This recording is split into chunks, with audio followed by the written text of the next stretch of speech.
Hola, hoy no es un día cualquiera, es un gran gusto tener a un amigo, compañero de varias ocasiones y tuve la suerte de ser su profesor en la Universidad Notarial Argentina hace septiembre del año antepasado. Sí, exacto. Un buen amigo notario escribano de La Plata. Y aprovecho para regalarte un librito de legitimación de capitales y ahorita hacer un brindis. Un gran gusto tenerte aquí. Muchas gracias, Germán, muchas gracias y con gusto leeré este tema que me fascina y es un tema fundamental hoy en día en la práctica notarial argentina, prevención de capitales, de legitimación de capital. Y Rodolfo, contanos un poquito, ¿qué haces? ¿Cuál es tu dinámica? ¿Cuál es tu vida? Bueno, eres un orgulloso padre de familia. Sí, bueno, aquí estoy con mi familia. Allí me dedico principalmente al notariado, al ejercicio del notariado y soy profesor. De hecho, soy profesor de Derecho Internacional Privado antes de ser notario, ¿no? Allá en La Plata, en la Universidad Nacional de La Plata, bueno, y otras universidades más. A mí me interesa mucho saber, y créeme que de corazón ese es un campo que yo no siento ser demasiado preciso, y es el régimen jurídico de los documentos notariales, con esta idea global, y analizarlo desde ese punto de vista, Rodolfo. Fíjate que nosotros tenemos la posibilidad de mandar un capital tal vez muy importante con solo apretar una tecla, una transferencia electrónica de capitales. ¿Y por qué cuesta tanto un documento a veces tan simple como un poder para solo vender un vehículo? Conocemos la Convención de Panamá, pero el 75, pero no es suficiente. Sí, a ver, hay varios temas que se pueden tocar ahí, ¿no? El por qué cuesta tanto quizás sea la conclusión final. Porque quizás para iniciar el tema está bueno distinguir lo que son, una cosa es poner límites al ejercicio del notariado, ¿no? A la competencia notarial, que hay sistemas bastante distintos. Tengo entendido que ustedes tienen una competencia bastante amplia en Costa Rica, nosotros bastante restringida territorialmente, pero esa es una cosa. Y otra cosa es poner un límite a la circulación del documento notarial. Y a veces, quizás intentando proteger el ejercicio de la función notarial, se le corta un poco las piernas al documento notarial. Y el documento notarial es un documento que está concebido, diseñado para su circulación. O sea, si uno concibe el documento notarial solo para efectos únicamente locales, está teniendo algo que, no me animo a decir inútil, porque tiene una utilidad, pero es sumamente ineficiente, ¿no? Porque así es como nació y se fue desarrollando a lo largo de los últimos 800 años el documento notarial en sí mismo, ¿no? Incluso si uno mira en la Edad Media el funcionamiento más ágil jurídico que había dentro de los distintos estados, ciudades-estados, imperios, Sacro Imperio Romano, Germánico, etc., era en el documento notarial. El documento notarial era el que tenía las puertas más abiertas en el cruce transfronterizo. Y hoy en día eso ocurre y nuestras legislaciones también prevén y potencian esa circulación. Ahora vamos a ver que quizás lo que le quita la potencia a esa circulación es muchas veces la práctica notarial / registral administrativa. Pero por ejemplo aquí nosotros no tendríamos la posibilidad de traspasar un inmueble con un poder que se ha otorgado ante un notario en Madrid, por decirte algo. Bueno, y yo creo que eso debería replantearse, pero profundamente. Sí, eso en Argentina no ocurre, o sea, sí puede perfectamente otorgarse un poder para venta de un inmueble. Incluso en el Código de Vélez se plantea la posibilidad de transferir un inmueble en Madrid, o en el extranjero en realidad, no en Madrid, ¿no? El Código lo prevé, que pueden transferirse derechos reales sobre inmuebles situados en Argentina en el extranjero. Expresamente lo prevé el Código de Vélez y lo prevé el nuevo código, ya lo prevía el Código de Comercio anterior al Código Civil, o sea, estamos hablando del siglo XIX.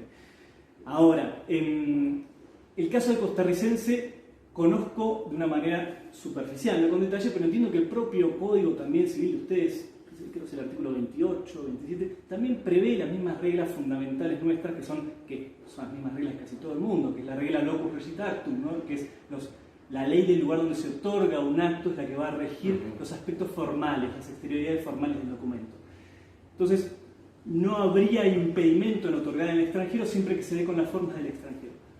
Ahora, acá una particularidad muy importante que es propia del siglo XX y que lo tiene el Código de Costa Rica, lo tiene el Código argentino y la gran mayoría de las legislaciones de la región y del mundo, es qué ocurre con la imposición de una forma. Porque si uno dice, bueno, entonces si las formas del acto van a ser las extranjeras, entonces podemos otorgar un acto donde no existe un sistema notarial, por ejemplo, que verifique la identidad de la persona, su capacidad para otorgarlo, su habilidad, su comprensión plena del acto, su libertad.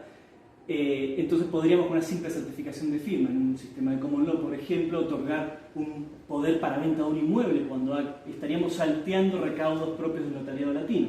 Entonces, para evitar eso es que todas nuestras legislaciones indican que la forma se rige por la ley del lugar donde se vaya a otorgar el poder o el acto, pero la necesidad o imposición de la forma va por la ley del lugar de ejercicio. O sea que si Costa Rica pide una determinada calidad formal, debe cumplirse con esa calidad. En el caso de Costa Rica, como de Argentina, piden instrumento público para transferir inmuebles. Entonces, está bien, diría que no sirva el instrumento privado otorgado en el extranjero para transferir inmuebles. Pero si podemos calificar que se realizó ese poder, por ejemplo, o esa escritura, en un instrumento público en el extranjero, en Madrid, ahí no habría inconvenientes en que se pueda utilizar en nuestros sistemas. No conozco en Costa Rica de dónde emanan las restricciones, las prohibiciones, porque entiendo que del Código Civil costarricense no. En nuestro derecho no hay prohibiciones y en la gran mayoría no existen prohibiciones. Pero en ningún lado se aceptan. Bueno, ahí está el problema. Yo nunca he entendido eso. No hay prohibiciones, pero no aceptan un documento de... Ahí es donde en algún punto encuentro una cuestión quizás a modificar por parte del notariado. Muchas veces la legislación incluso potencia la circulación del documento notarial y el propio notariado / registrador son los que restringen de alguna manera esa circulación. Quizás, como decía al principio, con un afán de proteger el ejercicio de la función notarial, ¿no? La exclusividad territorial y demás, que entiendo que no tiene que ver, son cuestiones distintas. Todo lo contrario, entiendo que una manera de potenciar al notariado es potenciar la circulación de su producto. Su producto, el documento notarial, fundamentalmente, es, como dijimos, algo que está destinado a circular. Hoy en día, y se ha avanzado mucho, principalmente hablando de la experiencia argentina, mucho en la circulación informática del documento notarial, en este nuevo matrimonio que se ha dado en los últimos años entre, diría, lo que es la seguridad jurídica como producto de la función notarial, con lo que es la seguridad informática, ¿no? Esta unión de dos cosas que una sola no implica la otra, ya sabemos lo que es la seguridad jurídica, pero sí, muchas veces en los últimos tiempos ha habido confusiones si la seguridad informática es seguridad jurídica o no, ¿no? ¿Para qué necesitamos notarios si tenemos seguridad informática? Sabemos que también no vamos a meternos en ese tema, pero sabemos que son cosas muy distintas y que cuando van juntas, cuando tenemos seguridad informática, es decir, firma digital, básicamente, con Internet, firma digital, ¿no? Los últimos avances, y incluso ni hablar de tokenización de activos, pero sin entrar en eso tampoco. Si tenemos seguridad informática y tenemos un sistema notarial eficiente, la unión de ambos implica la posibilidad de esto que decía, de otorgar un poder en Argentina y utilizarlo 25 minutos después en España, ¿no? Un poder por escritura pública, ¿no? Y eso ya, al menos en Argentina, lo estamos haciendo y en otros tantos países también, y funciona y son receptados. Justamente yo antes de venir, los últimos días de diciembre, otorgamos poderes en La Plata para ser utilizados para venta de inmuebles en Chile y unos meses antes en Italia, o sea, con apostilla electrónica, con legalización también electrónica y demás, o apostilla digital, podemos lograr y ya se está logrando. Esto está funcionando. Muchas veces la práctica no viene de la doctrina internacionalista, de la doctrina notarial internacional, sino que viene más bien de, entiendo yo, ciertos desajustes en la práctica. Solemos rechazar más de lo que debemos, entiendo. Y quizás de una manera un tanto más infundada. Ese es un mal latino. Entiendo que sí. A ver, ¿cuáles pueden ser las causas? Ideológicamente puede ser un territorialismo, un chauvinismo, querer proteger lo propio. Solo en Costa Rica o solo en Argentina se otorgan escrituras para transferir inmuebles que aquí se encuentran. Ahora, en el fondo, también hay una cuestión práctica de labor, ¿no? O sea, es mucho más, o es un poco más complejo en realidad, evaluar la autenticidad y la legalidad general de un documento extranjero, porque tenemos que evaluarlo con el filtro de la ley extranjera. Entonces, tenemos que ver si este poder argentino, para ser utilizado en Costa Rica, cumplió con las formalidades propias del derecho argentino, ¿no? Extrínsecas. Entonces, implica tener que trabajar un poco más, es un poco más difícil. Lo mismo, esto no ocurre, solo con el notariado y los registradores, también ocurre en sede judicial, ¿no? En sede judicial también ocurre que, sobre todo en primeras instancias, donde se rechazan institutos extranjeros y luego, tras sus apelaciones, se llega a una instancia superior y se reconoce. ¿Por qué? Porque en la en el día a día de la primera instancia es más difícil, es más laborioso tener que evaluar determinados negocios jurídicos extranjeros a la luz del derecho extranjero, que implica tener que conocer el derecho extranjero. Ahora, haciéndolo al revés, hay muchas personas que nos escuchan y nos están viendo que no conocemos mucho esa materia. ¿Cuáles son los principales instrumentos en cuanto tenemos la Convención de Panamá de 1975, otros, pero cuáles serían los más importantes tal vez? Porque el mundo aquí casi todo es de los poderes. Sí. Y te aclaro muy brevemente que en la Comunidad Europea ya conoce un caso de una escritura hecha de un notario alemán que se escribió en España. Sí, a ver, diría, para tratar de volver y buscar la fuente de la extraterritorialidad en nuestras propias legislaciones. ¿Cuál es el primer instrumento? Nuestras legislaciones fundamentalmente. Ahora, desde el punto de vista de tratados internacionales, existen pocos acuerdos de manera genérica. Quizás el fundamental es la Convención de Panamá del 75, que tuvo un objetivo que fue frustrado, para decirlo claramente, que era el de unir las dos familias, el common law y el derecho continental. Entonces, ante esta pregunta, ¿qué hacemos si un país del civil law, del derecho continental, exige una forma que no existe en Estados Unidos, por ejemplo? Bueno, teníamos una convención que, los artículos creo que eran el séptimo, octavo, lo que nos dice es, bueno, ¿cómo podemos buscar una forma análoga de alguna manera reconstruir la función notarial? Documentación complementaria y demás.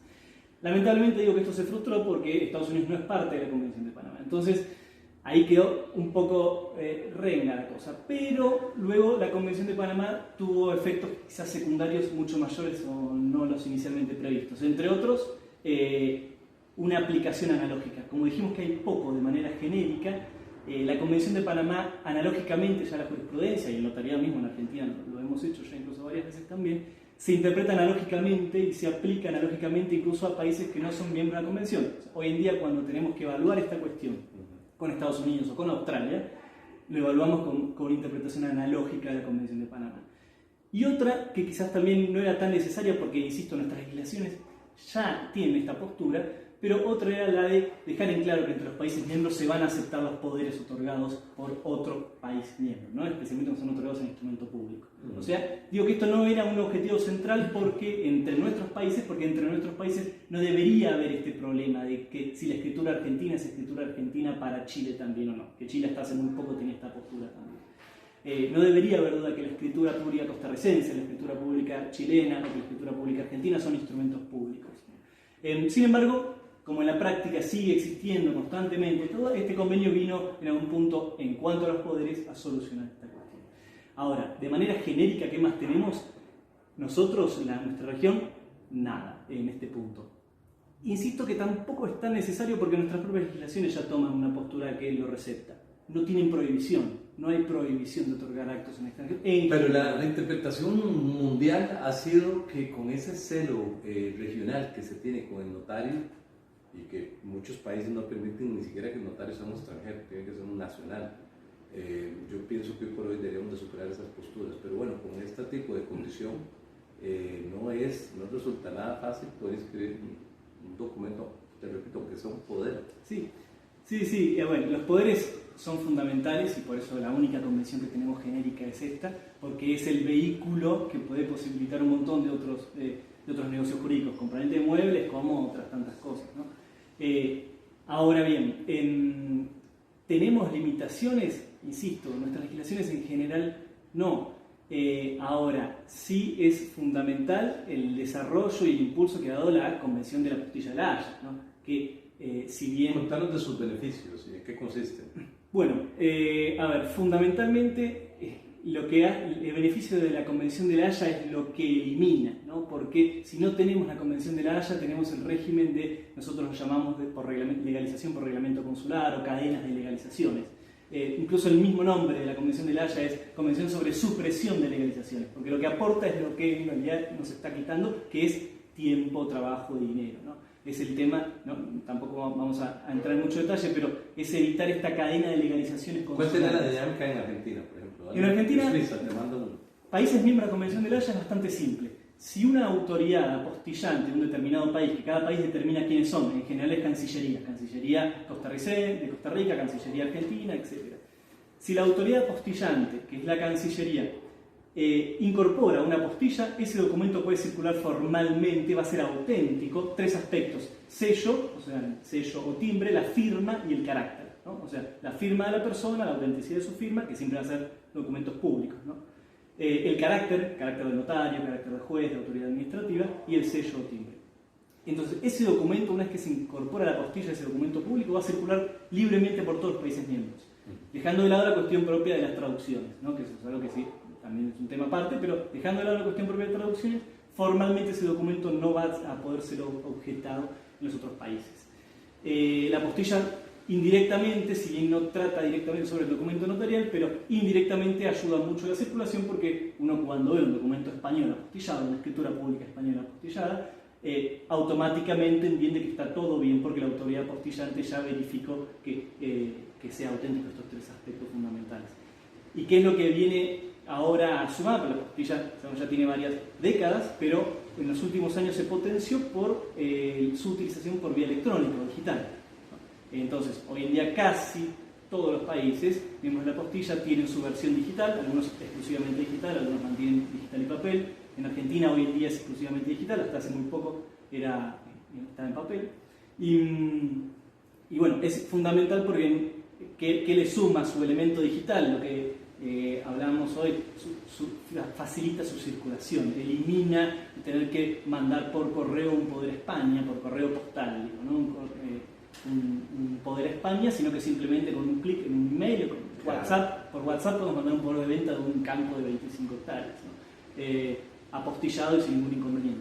Entonces eso ya está operativo, ya funciona y ya trae ventajas importantes.